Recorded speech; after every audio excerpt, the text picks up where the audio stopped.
Bom dia, boa tarde, boa noite.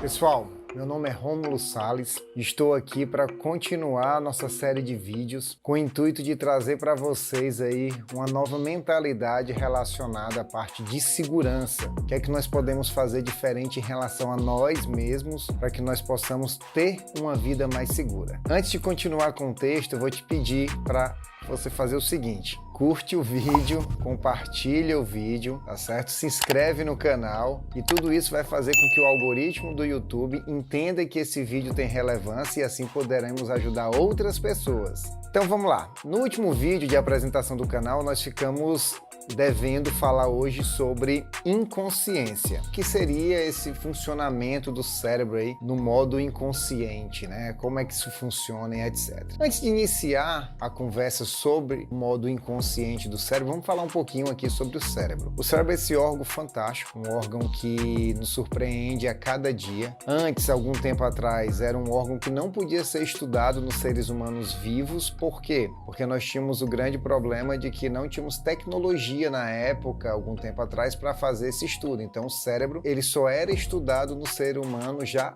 morto. Após a morte, esse cérebro era retirado e assim poderia ser estudado. Hoje em dia, com o advento da tecnologia, nós conseguimos estudar esse cérebro no ser humano vivo. E assim podemos ver as maravilhas que ele é capaz de fazer. Uma das primeiras maravilhas que foram descobertas após podermos estudar esse cérebro com o ser humano vivo foi a capacidade, né? A sua plasticidade, como ele é capaz de se desenvolver em relação à vida. Então, uma raça específica, né?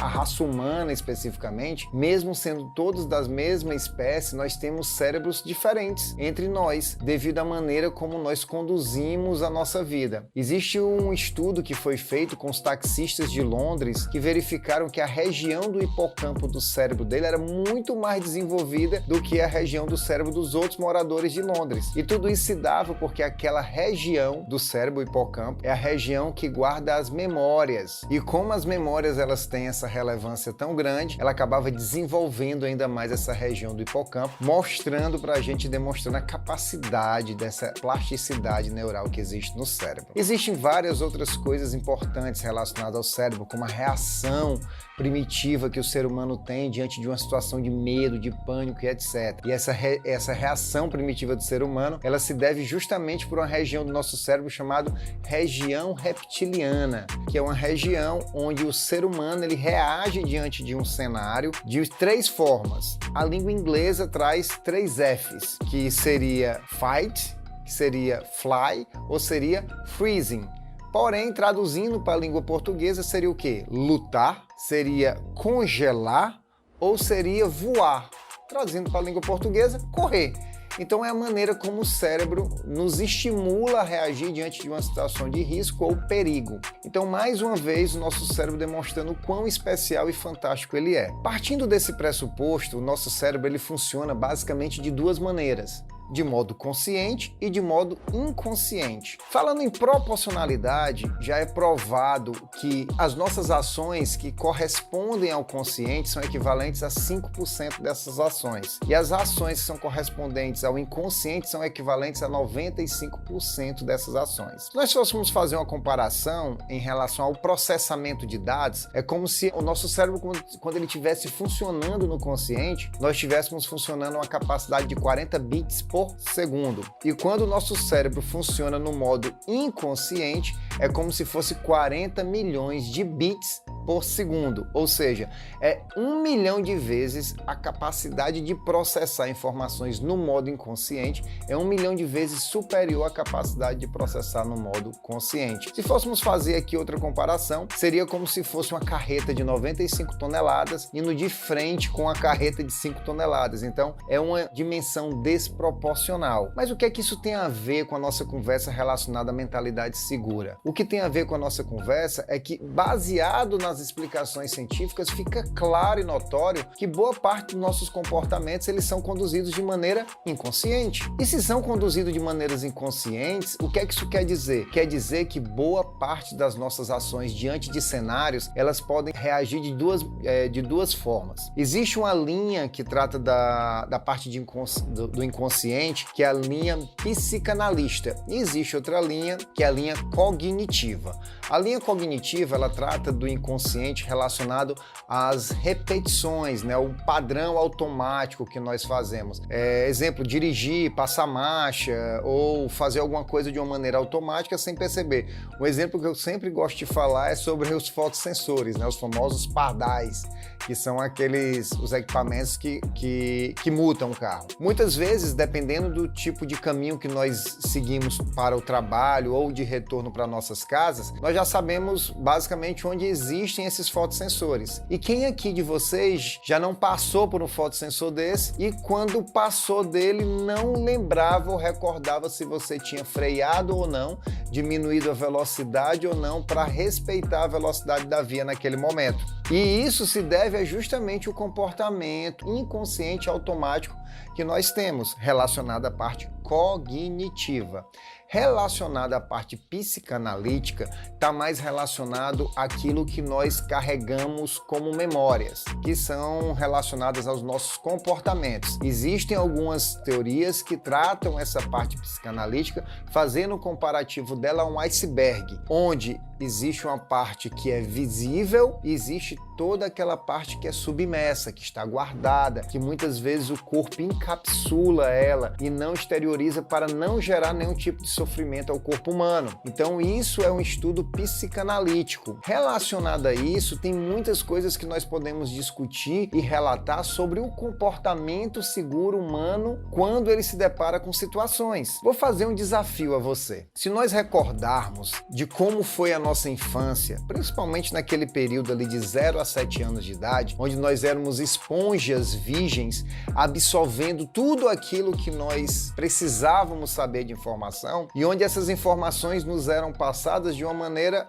adequada, de acordo com a necessidade e de acordo com o emissor da mensagem. Esse emissor da mensagem pode ter sido nossos pais, esse emissor da mensagem pode ter sido nossos professores, esse emissor da mensagem pode ter sido um vizinho, um amigo, não importa. Mas o que importa é que essas mensagens foram passadas, nos foram entregues e essas mensagens hoje em dia fazem parte desse inconsciente. Quando eu era mais jovem, que olhava minha mãe conduzindo, fazendo as suas atividades na cozinha, etc., eu jamais vi minha mãe usando um equipamento de proteção individual para realizar suas tarefas e atividades domésticas. Nem na hora de fazer, de varrer um quintal, nem na hora de fazer o corte de uma carne, nem na hora de usar água sanitária dentro de um banheiro. Então foram coisas que eu aprendi vendo, ouvindo e sentindo. Quantas e quantas vezes me deparei com situações onde eu era desafiado a enfrentar ou colocar minha vida em risco diante de uma palavra falada coragem, onde eu tinha lá um muro ou uma árvore, uma situação de risco iminente,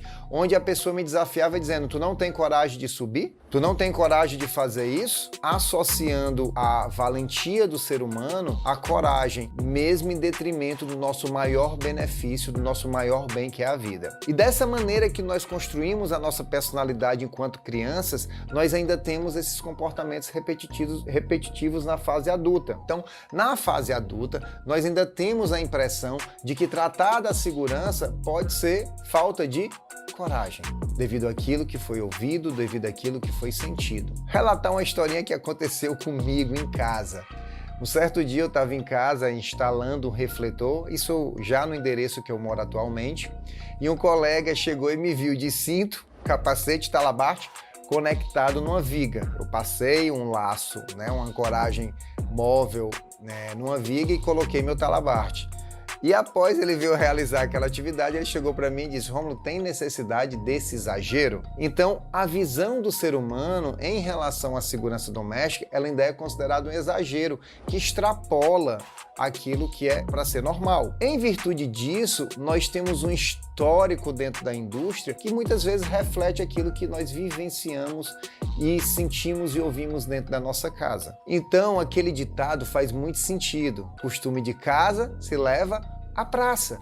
Então aquilo que eu vejo, aquilo que eu faço dentro da minha casa, eu levo para o meu ambiente de trabalho. Então é claro e notório que se porventura eu conduzo as minhas ações repetindo um padrão que eu vivenciei no passado, um padrão de um comportamento onde a minha vida não estava em primeiro lugar, esse mesmo comportamento será repetido dentro do meu ambiente de trabalho, na maneira como eu dirijo, na maneira como eu me comporto em relação à segurança da minha vida. Então fica aqui essa grande reflexão. Se o nosso inconsciente é tão poderoso, chega a ser 1 milhão de vezes mais poderoso que o nosso consciente, por que nós precisamos, diante dessa situação, acreditar que nós temos que trabalhar o nosso inconsciente, deixá-lo forte o suficiente para que os nossos comportamentos sejam sempre seguros, sempre assertivos e que nós não possamos nem devamos colocar a nossa vida em risco. Pessoal, não há nada, mas é nada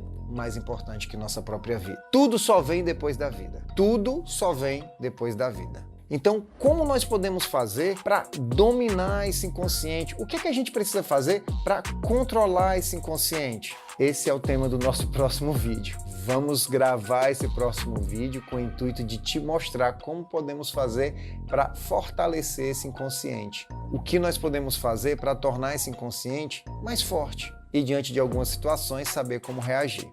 Faz o teu comentário, me diz o que é que tu precisa saber e o que é que tu quer saber em relação a isso. Eu aceito o teu desafio de buscar assuntos que nos estimulem a buscar esse conhecimento. E é muito importante que nós possamos junto, de uma vez por toda, entender que o nosso maior poder está nas nossas ações. O que nós vamos fazer daqui para frente em relação à nossa vida. Fica com Deus e até mais!